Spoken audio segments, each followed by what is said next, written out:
Après avoir passé des heures à regarder les reportages d'Islar Demsus, Tintin a décidé de poser son gros cul une dizaine d'heures dans un Airbus.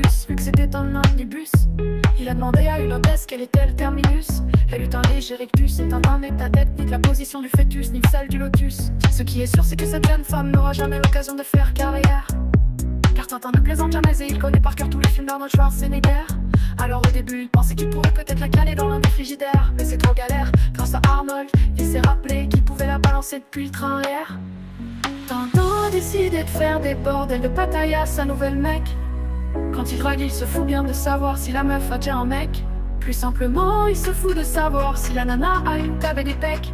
Comme Milou, Tintin est toujours en chien et pour lui tout est toujours impec.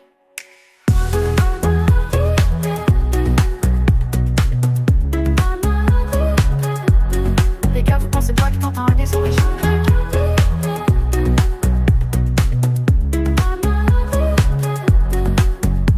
Il y a des milliers de bonnes raisons pour venir en Thaïlande, mais Tintin est du genre hypersensible aux UV et à la propagande. Lui, ce qu'il veut, c'est pendant 15 jours bien se faire mettre à l'amende. Il soit déjà long, avec des bons arrêts en bande, des petits culs en picolant de la guerre allemande.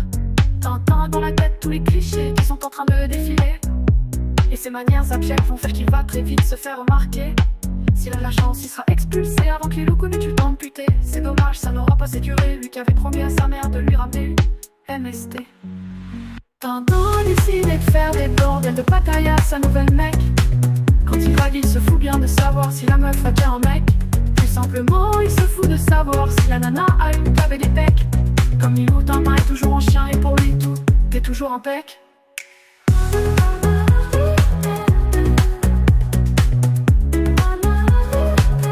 Et là, je pense plutôt que Tintin a des origines.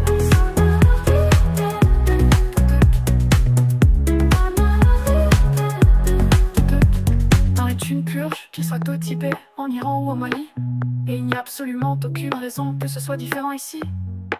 Les Thaïlandais sont gentils mais vont vite piger que Tintin n'est pas juste un abruti. Je pense qu'après son passage, ils donneront son nom à une dangereuse maladie. Je vous le dis, la Thaïlande est un pays fantastique, c'est quasiment idyllique, et en plus les gens sont généreux et sympathiques.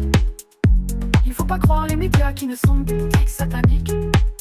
Ce sont des sectes shop avec des penchants sadiques, et qui en plus le revendiquent.